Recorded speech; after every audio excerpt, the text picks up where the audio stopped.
Cats may not take to water that well, but one Moggy in West Sussex takes a plunge every week.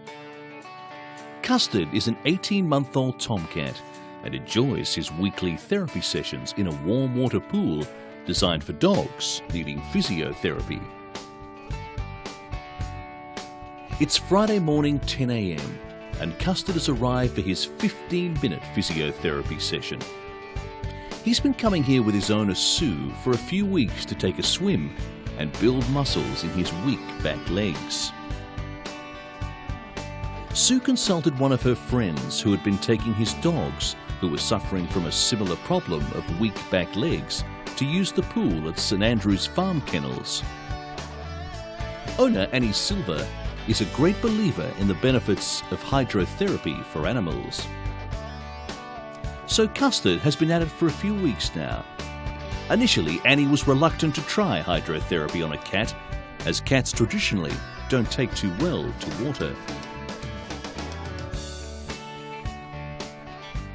This pool is normally used for dogs who suffer weak muscles, arthritis or spinal disc problems. This is an ailment Scrumpy, the dachshund, can relate to.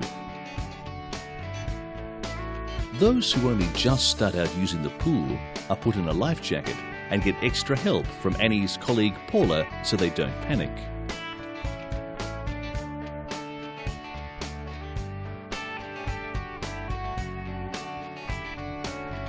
Once the animal is used to the pool, it gets strapped up like Custard.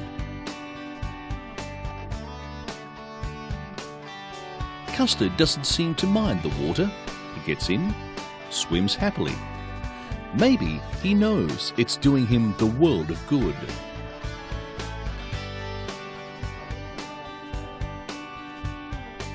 The team at St Andrew's Farm Kennels have recorded enormous success with all their patients. And for Custard too, things have changed for the better. He can jump about a foot higher than he could before he started the therapy sessions. And they say he's mentally better and now enjoys playing with other cats. And there's still one more thing to look forward to after the swim is over. It's the drying process. According to Annie and Sue, Custard loves the blow drying, but he gets a little cross when Sue zips him up in a bag that immobilizes him.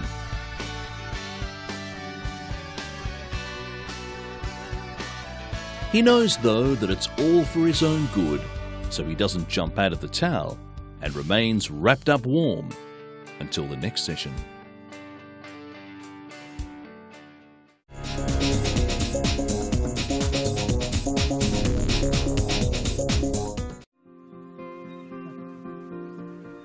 A sleepy lioness lazes in the shade at Kenya's Samburu National Park. But on closer inspection, this big cat has chosen a strange bedfellow with which to pass the time.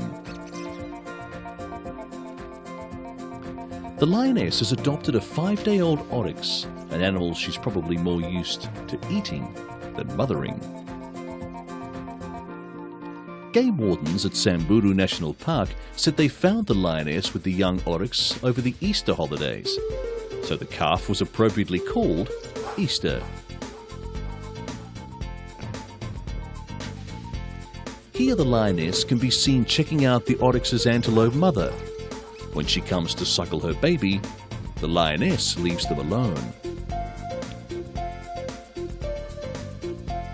This African predator previously adopted 2 other newborn oryxes on illustrious days, New Year and Valentine's Day. She gives the calves affection, protection from other lions, and even allows their natural mothers to come and feed them.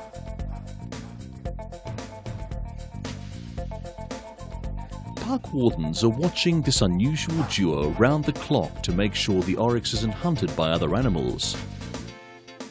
Easter looks well and strong, but oryx number 2 was taken away from the lioness after its condition deteriorated from lack of food.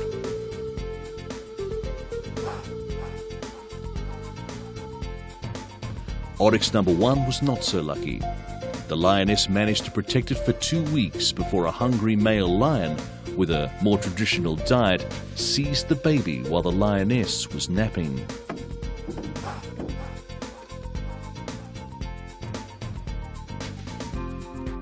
And tourists on safari in Kenya are fascinated by this strange sight.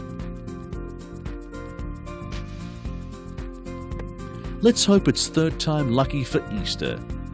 A leopard may not be able to change its spots, but perhaps this time the lioness can manage to keep hold of her young charge.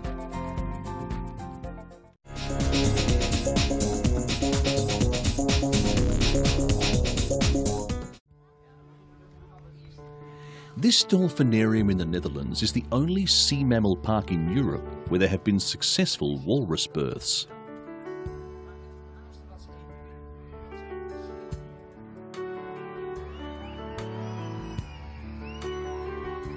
After a pregnancy of 15 months, 21-year-old walrus mother Olga gave birth to a healthy baby boy called Boyka.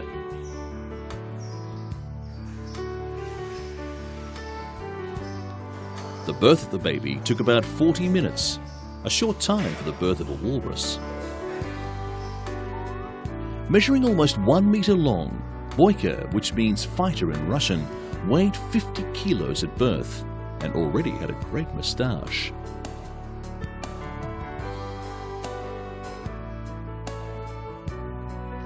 Trainers in the park who were monitoring the little one round the clock said Boyka was quick to find his mother's milk and is growing fast.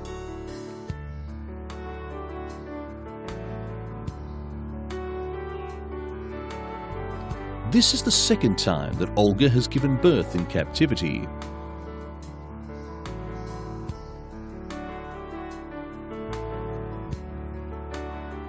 A few years before, she gave birth to a son named Nikolai, who still lives in the dolphinarium.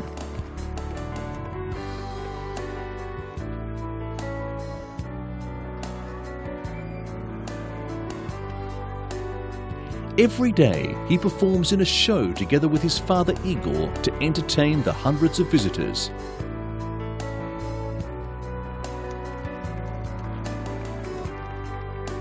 And soon, they will be joined by Olga and Boyka.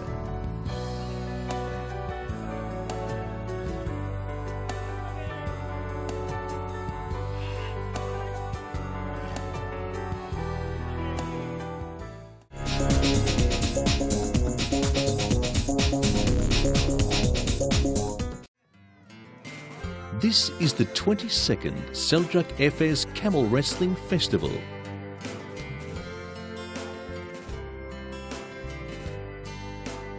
And it welcomed more than 23,000 camel wrestling fans to the Aegean city of Aydin.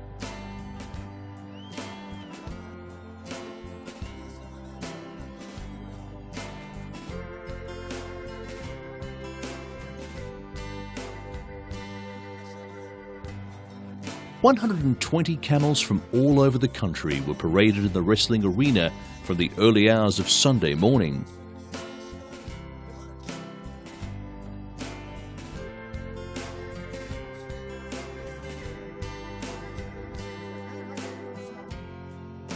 Spectators picnicked and danced as the camels wrestled.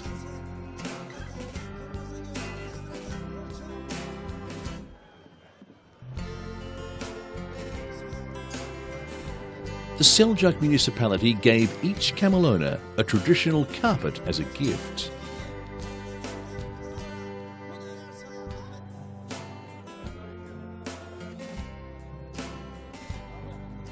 Beside the wrestling, the Seljuk municipality also awarded prizes to the best dressed camel, the most majestic, and the most beautiful camel of the festival.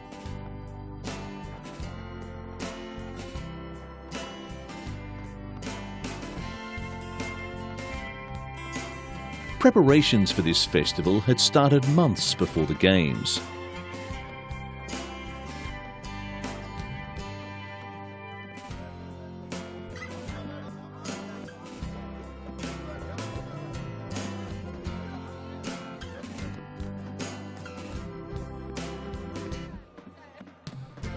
The festival is considered an important activity for the region as a means of promoting tourism.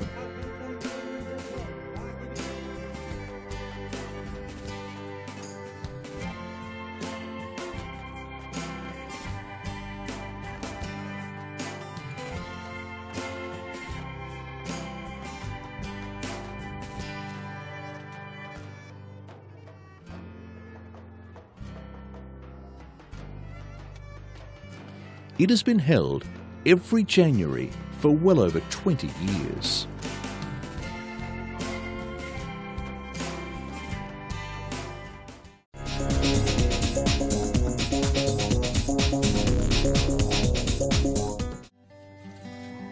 A border collie that scientists say may be proof that dogs truly understand human language has been lapping up media attention. Rico the dog outshone all human competitors in a popular TV talent show. He remembers the names of more than 200 objects. German researchers who have studied Rico for several years say he also shows a skill normal in young children for forming a rough meaning of a new word. Rico's owner, Suzanne Bass, has collected more than 200 cuddly toys so far, and Rico knows them all by name. Bass, from Dortmund, West Germany, says her dog shows little sign of tiring of the game, but also relishes hunting for well-hidden toys.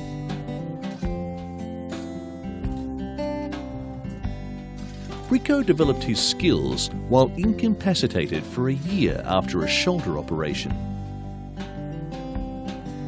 The special thing about Rico is that he knows all of his 200 toys by name. He's also able to logically conclude by hearing a new word that this word must relate to the new toy that he sees. Rico the dog also has a formidable memory because he actually memorizes the conclusions he has come to for up to 4 weeks. Rico won the German Wetten das TV program for Odd Talents a few years back and went on to be voted the best performer in the show's first 20-odd years.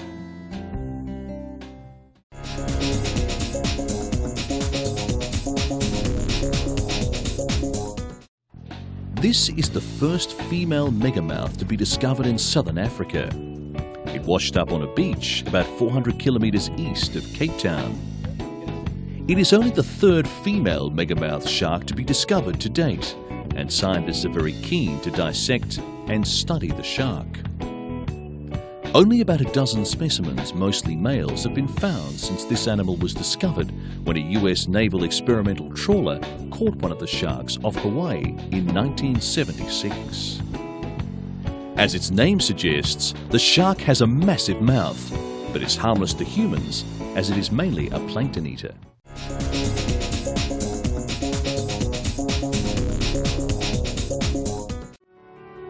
Visitors to San Diego's Wild Animal Park Zoo are flocking to see a rare calf that looks like a cross between a zebra, a giraffe, and a hyena.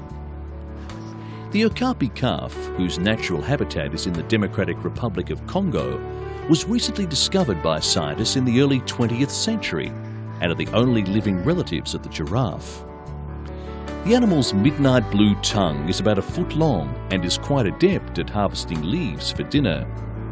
An Okapi tongue is also used for grooming and is long enough to clean its eyes as well as its ears.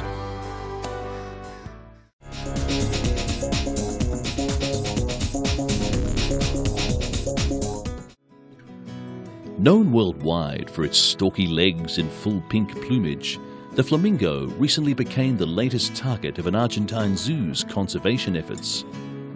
The La Plata Zoo on the country's northern coast has launched a program to aid the survival and reproduction of its 123 adult flamingos. A large element of the program will be focused on increasing the amount of carotene in the flamingo's diet. According to Carlos Gallardi from the zoo, the results can be seen in the color of the plumage, which will deepen with more carotene. He also hopes surrounding the birds with a calm atmosphere will help their survival rates.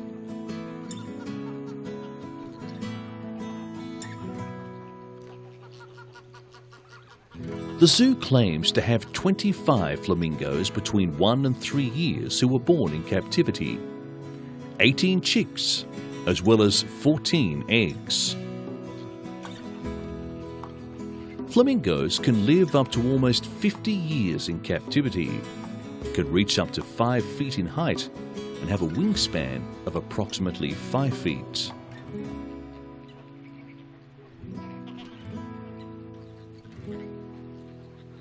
Because of the remote areas in which flamingos live, including parts of Europe, Central America, the Caribbean, South America, and Africa, they have few predators.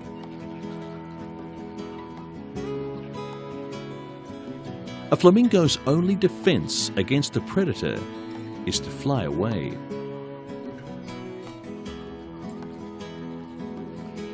The Convention on International Trade in Endangered Species of Wild Fauna and Flora has listed the Caribbean, Chilean, Andean and James flamingos as in need of protection and considered to be threatened.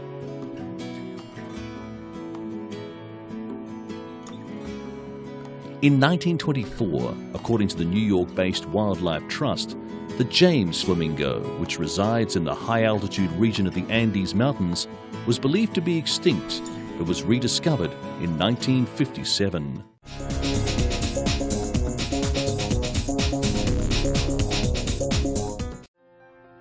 "42 stray dogs taken from the streets of Bangkok have been undergoing a grueling police dog training program.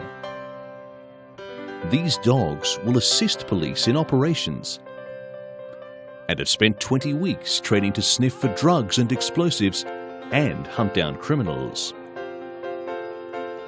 Prior to this initiative, Thai police had exclusively used canines of foreign breeds such as Dobermans, German Shepherds, Labradors and Retrievers for work as police dogs. But the foreign purebreds are too expensive to buy.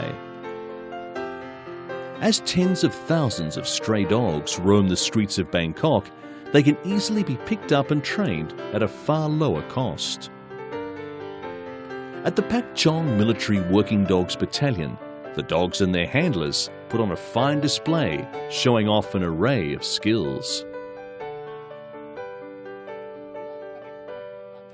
The next thing to do is to dispatch these dogs from the military dog school to military bases to do real work. From there, they will be evaluated to see if they can do their jobs as well.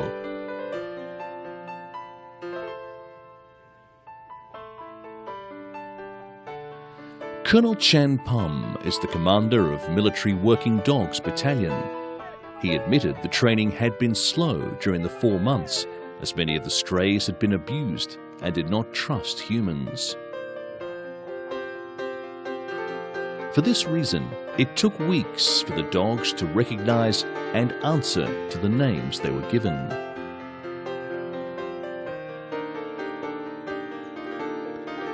But for Bois Dang, a feisty 3-year-old, the training was easy. His handler admitted that Bois Dang probably got ample practice sniffing dustbins for food, as he never failed to locate hidden methamphetamine pills.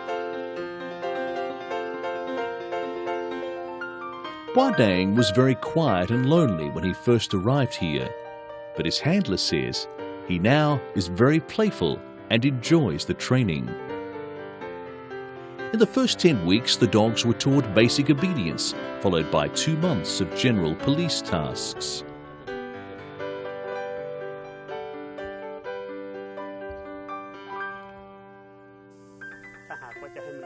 Champa is another success story, always managing to find a fake bomb hidden among suspicious packages.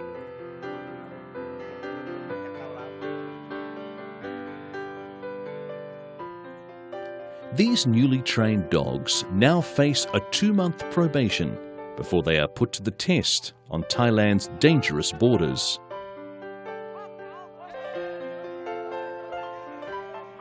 Their job sniffing out bombs and drugs.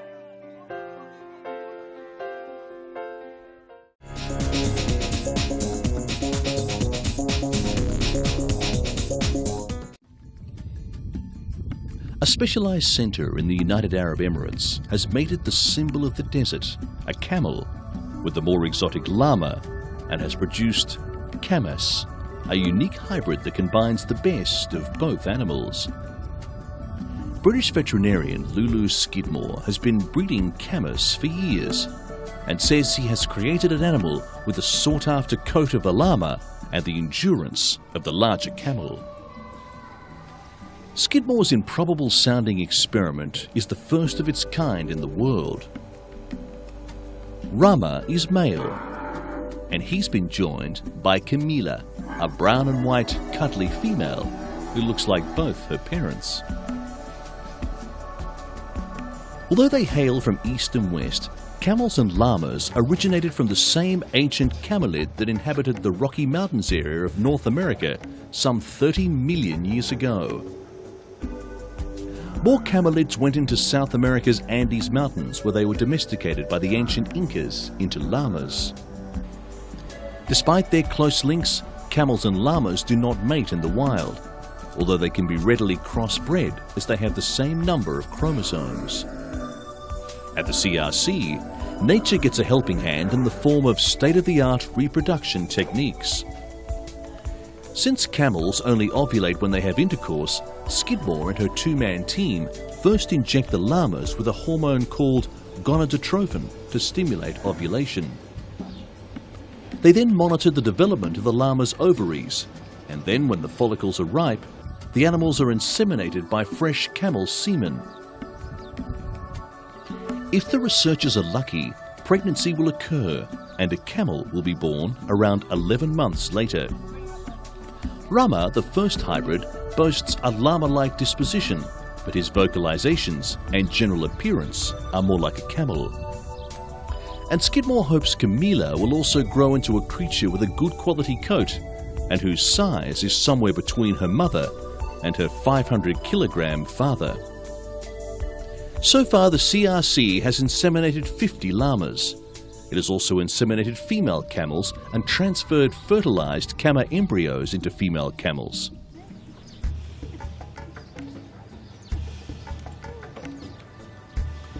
Every year, Skidmore holds courses on reproduction methods for camel specialists from as far afield as Kazakhstan and Sudan.